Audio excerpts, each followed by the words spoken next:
Good morning. Last time we discussed about chapter number 10, straight line, and we discussed exercise 10.2, question number 9. Today we discuss question number 8 तक देखा था हमने. Question number 8, 1 2 से लेके 8 तक find the equation of line. ऐसा हमें instruction था और उसपे हम इक्वेशन फाइंड करें क्वेश्चन नंबर 9. ठीक है, तो क्वेश्चन नंबर 9 में भी ऐसा है, इक्वेशन फाइंड करना. क्वेश्चन नंबर 9 में the vertices of triangle PQR, the vertices of triangle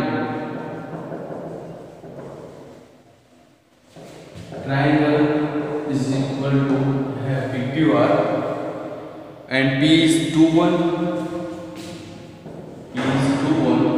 Q minus 2 3, and R is for minus 2 3, and R is 4 5. Okay, P है 2 1, Q point is 2 1, Q point is minus 2 3, and R point is 4 5. Okay, next we have find the equation of the median through the vertex R. Find the equation of median through the vertex R.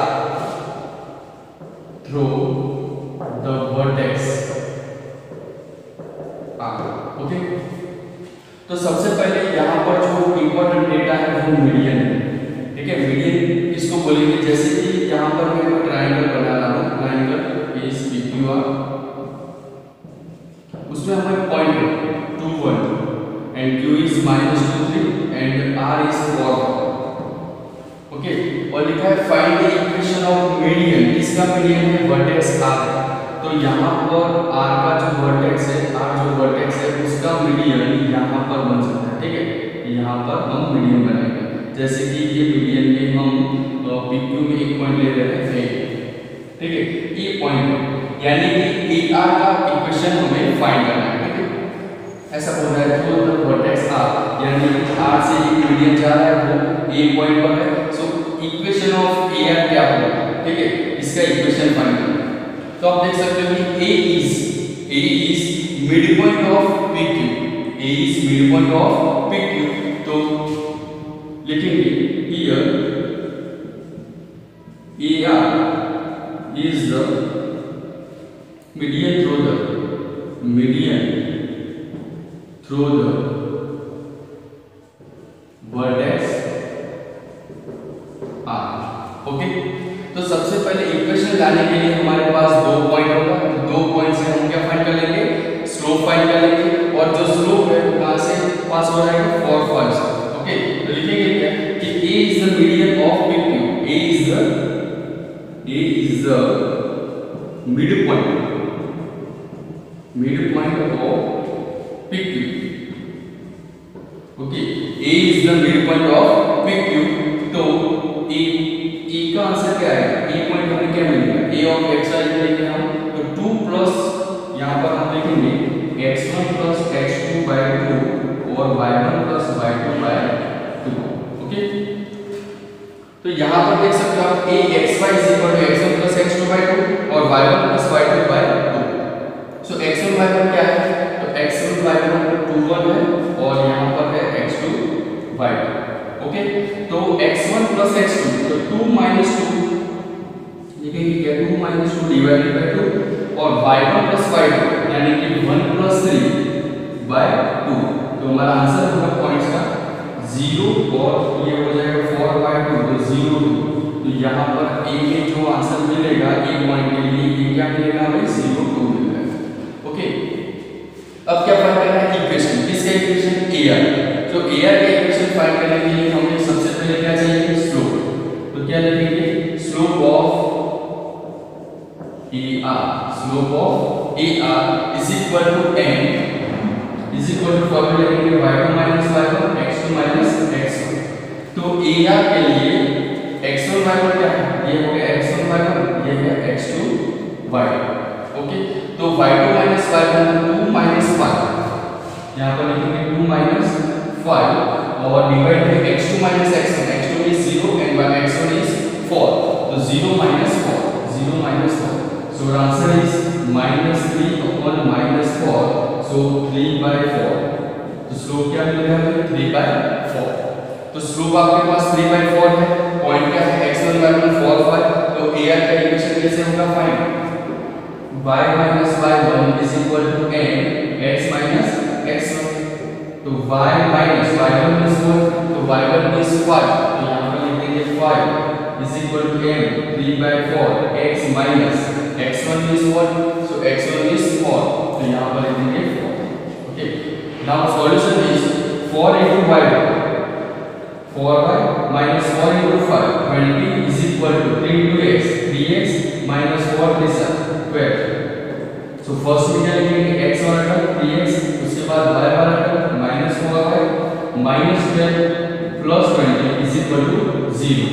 Therefore 3x minus 4y minus 8 is equal to 0. Or this is the equation of median through the vertex R. Okay. तो question number 9 यहाँ पर complete हो गया. अब question number 9 add करो.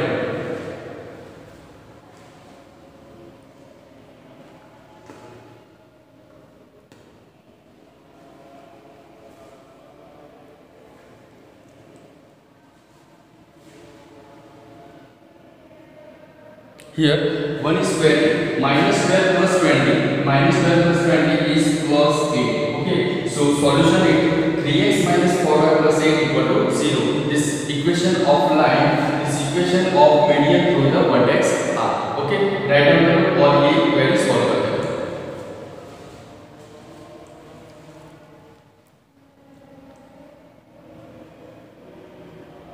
Now question number 10. तो question number 10 is what? Question number 10 में लिखा है find the equation of line passing through. Find the equation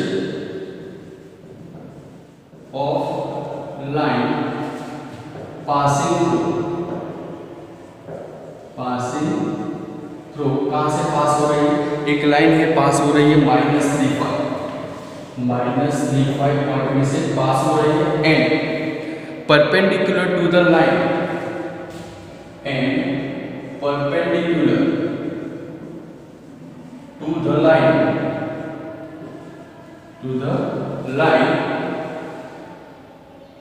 perpendicular to the line through the points 2 5 through the points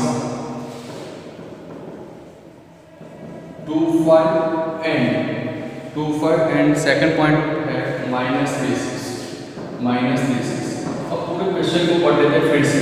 question बोल रहा है कि the equation of line, equation find करना है line का when passing through the -3 point. एक line है, जैसे कि एक लाइन में ड्रॉ कर रहा हूं. ये जो लाइन है -3, ये जो लाइन है वो -3 में से पास हो रही है and perpendicular to the line. इसकी ये जो लाइन है उसकी परपेंडिकुलर, जैसे कि मैं यहाँ पर एक दूसरी लाइन ड्रॉ करूंगा तो वो परपेंडिकुलर है किससे? -3 जो लाइन है L1 और यहाँ पर L2. तो L2 is perpendicular to L1. तो यहाँ पर लिखेंगे हियर गिवन क्या है? Given L2 is perpendicular to L1. L2 is perpendicular to L1 लिखा है और यहाँ पर 2 पॉइंट्स है 2 5 एंड -3 6. 2 5 एंड -3 6. तो सबसे पहले करेंगे क्या कि ये जो 2 पॉइंट्स है इसमें से कोई एक स्लोप मिल जाएगा. कौन सा स्लोप? जैसे कि मैं यहाँ पर मान रहा हूँ कि ये दोनों पॉइंट्स का जो स्लोप है वो m1 है और इसका जो स्लोप है वो होगा m2. ठीक है, ये लाइन का इक्वेशन जो है, इक्वेशन के लिए हमें स्लोप फाइंड करना है m2. तो m2 अगर मिल जाएगा और -3 पॉइंट है तो -3 पॉइंट m2 स्लोप है, तो स्लोप पॉइंट फॉर्मूला हम अप्लाई कर देंगे. तो सबसे पहले क्या होगा? m1 फाइंड करेंगे. तो क्या होगा?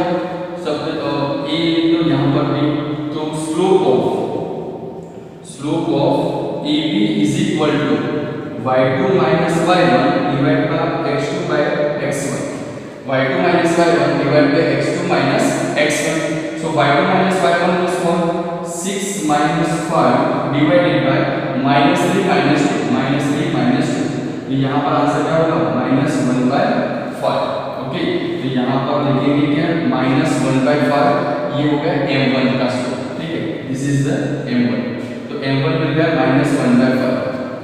अब बोल रहा है कि m1 यानी कि L2 का जो स्लोप है m1 वो परपेंडिकुलर होगा m2 के साथ। ठीक है, यानी कि हमें मालूम है कि m1 और m2 अगर दो लाइन है L1 और L2 दोनों परपेंडिकुलर है तो उसका आंसर क्या होगा -1 है। तो m1 हमें चाहिए और m1 का आंसर है -1/5, तो यहां पर लिखेंगे -1/5 इनटू m2 नहीं है हमारे पास 1। Okay, so m2 is equal to 5 आ है।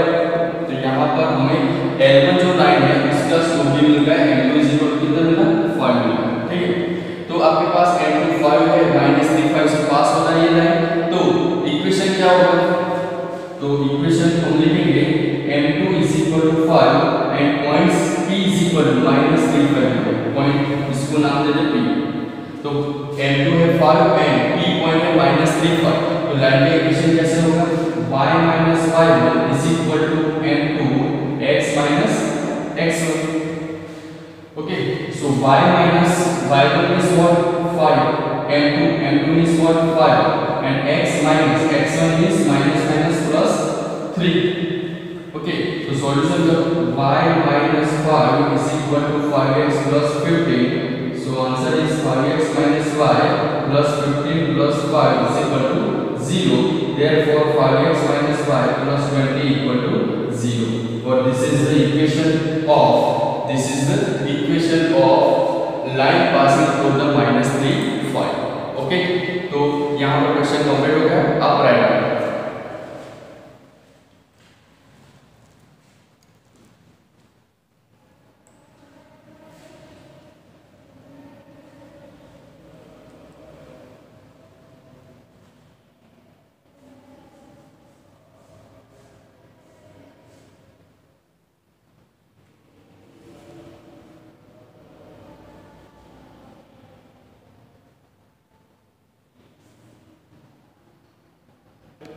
Now question number 11.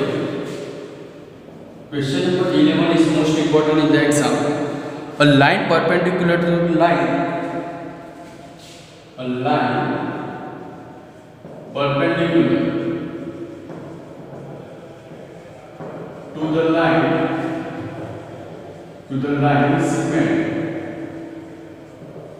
segment joining the 2 points.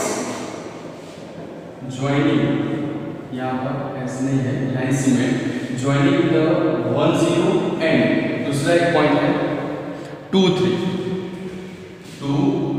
3। Okay, और divides into the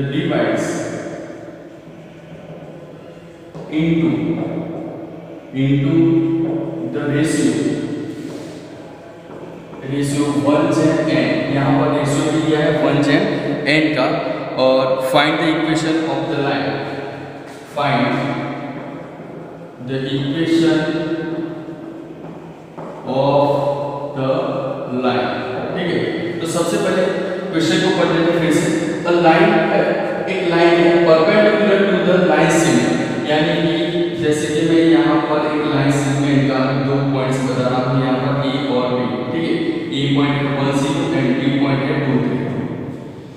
उसकी perpendicular to the line, perpendicular है यानी कि ये जो है वो परपेंडिकुलर परपेंडिकुलर।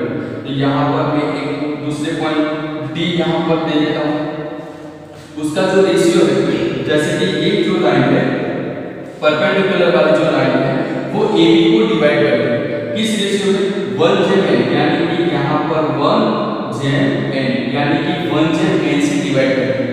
तो हमारे पास डी पॉइंट क्या मिलेगा? तो डी पॉइंट मिलेगा d ऑफ xy, लिख देंगे d ऑफ xy। सपोज करो सबसे पहले तो d of xy is equal to क्या होगा? तो d of xy is equal to mx2 plus mx1 divide by m plus n और m/2 plus m/1 divide by m plus n।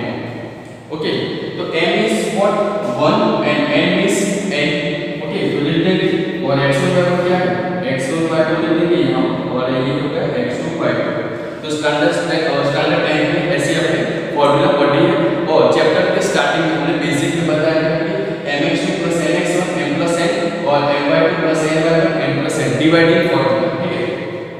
तो d of x y is equal to, so m is 1, तो यहाँ पर लिखेंगे 1, x2 क्या है 2, तो लिख देंगे 2 प्लस n is क्या है, तो n is n और x1 is what, x1 is 1 और डिवाइड में m + 1 हो जाएगा, सॉरी 1 + n। उसके बाद m/2, तो m is 1 और y2 is 3, तो यहाँ पर लिख देंगे 3, n is n और y1 0, तो यहाँ पर लिख देंगे 0 और 1 + n। ओके, अब सॉल्यूशन करें कि d of xy पॉइंट हमारे पास क्या मिलेगा, तो 2 + n डिवाइड में 1 + n और 3 + 0 डिवाइड में 1 + n। सो लास्ट आंसर में 2 + n 1 + n और 3/1 + n। ओके, तो हमारे पास d of xy मिल रहा है, कितना है 2 + n डिवाइड में 1 + n और 3/1 + n। ओके, अब क्या है कि ये लाइन जो है परपेंडिकुलर है, तो ये लाइन का इक्वेशन हमें फाइंड करना है। ये लाइन का इक्वेशन फाइंड करने के लिए क्या करेंगे हम, इसका स्लोप निकालेंगे, उसका जो स्लोप होगा ये स्लोप उसका परपेंडिकुलर होगा, यानी कि ये दोनों का स्लोप, जैसे कि मैं सपोज कर रहा हूं m1, इसका स्लोप होगा m2, तो m1 सबसे पहले फाइंड करते हैं। तो m1 फाइंड कैसे करेंगे, तो m1 = y2 - y1 डिवाइड में x2 - x1, so y2 is 3 minus y1 is 0 और डिवाइड में x2 - x1 is 2 minus 1, तो 3/1, सो आंसर इज 3। ओके, तो इसका जो स्लोप होगा वो स्लोप क्या मिलेगा हमें 3। अब आपको मालूम है कि m1 जो है लाइन, m1 वाली जो लाइन है वो परपेंडिकुलर क्या है m2, या तो m2 इज परपेंडिकुलर m1, तो क्या हो सकता है m1 और m2 -1 हो सकता है, ठीक है। तो m1 की वैल्यू तो 3 और m2 =-1, देयरफॉर m2 =-1/3, तो आपके पास स्लोप आ गया m2 कितना हुआ -1/3 और m1 कितना मिला 3। तो m2 जो -1/3 है, m2 -1/3 है और आपके पास जो पॉइंट है वो पॉइंट लिख दो x1/1 हो जाएगा। तो फॉर्मूला क्या बनेगी हमारे पास, फॉर्मूला बनेगी y - y1 m2 x - x1। So x1/1 is what, x1 और y1 is here, तो 2 + n 1 + n, y - y1 is what 3/2 + n is equal to m2 -1/3, x - x1 is 2 + n और 1 + n। ओके, अब solution करो कि 2 + n यहां से LCM लो, 2 + n LCM लिया हमने, तो क्या हो 2y, या तो आप एक काम कर सकते हो कि 2y का मल्टीप्लिकेशन 2 + n के साथ -3 डिवाइड में 2 + n, ऐसा हो सकता है ना, y का मल्टीप्लिकेशन 2 + n -3 डिवाइड में 2 + n is equal to -1/3, 1 + n यहां से एलसीएम लिया हमने, तो 1 + n यहां पर 2 + n कैसे आया, 1 + n ही रहेगा यहां, 1 + n, यस 1 + n, यहां पर भी 1 + n। ओके, तो 1 + n यहां से एलसीएम लिया, तो आंसर क्या होगा x 1 + n माइनस 2 + n हो गया। तो यहां से 1 + n को कट कर दो, ओके बोथ साइड, तो टोटल आंसर क्या मिल जाएगा y 1 + n - 3 is equal to -1/3। Solution का मतलब x 1 + n x + xn - 2 - n। Okay, तो यहां से आप देख सकते हो कि x इनटू, या तो रहने को ऐसे ले लो, सॉल्यूशन की कुछ जरूरत नहीं है, तो x 1 + n - 2 + n ये कांस्टेंट टर्म होता है, ठीक है।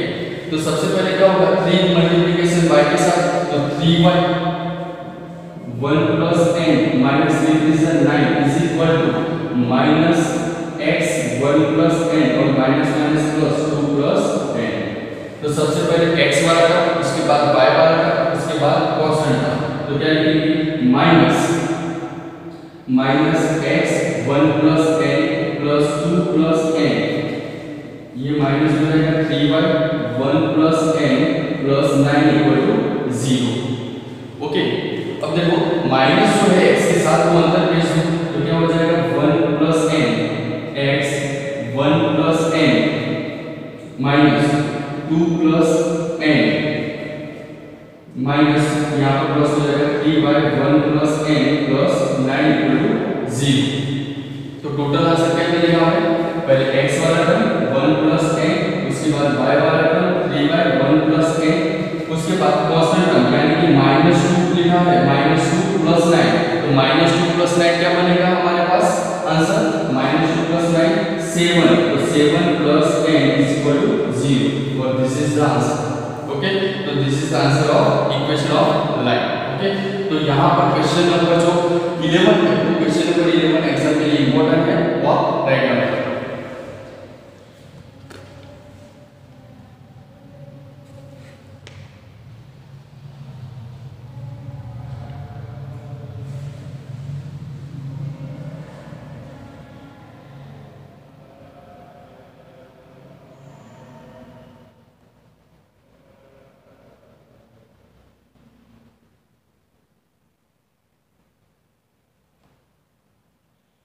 यहाँ पर एक क्वेरी है माइनस प्लस की, आप देख लो यहाँ पर माइनस एक्स 1 प्लस है। ओके, और माइनस जो 3/1 प्लस है प्लस 9 वाला टर्म लिखने की जरूरत नहीं है, हम क्या लिखेंगे minus x 1 plus n minus 3y, ठीक है, minus 3y 1 plus n is equal to n plus 2 और प्लस क्या हो जाएगा n प्लस 2 और 9 और क्या हो जाएगा 11, तो n प्लस 11 हो जाएगा। ओके, और माइनस अंदर भेज दो तो माइनस अंदर भेज दो तो क्या हो जाएगा यहाँ पर प्लस और यहाँ पर 2 प्लस n वाला कट हो जाएगा, तो टोटल आंसर क्या मिलेगा x 1 plus n 3/1 plus n equal to क्या मिलेगा n प्लस 11। ओके, तो यहाँ पर n प्लस 11 लिख सकते हो, n plus 11 not n plus 7, n plus 11। Okay, तो ये आपका आंसर है x 1 plus n plus 3/1 plus n equal to n plus 11। Okay, ये क्वेरी आप सॉल्व करके राइट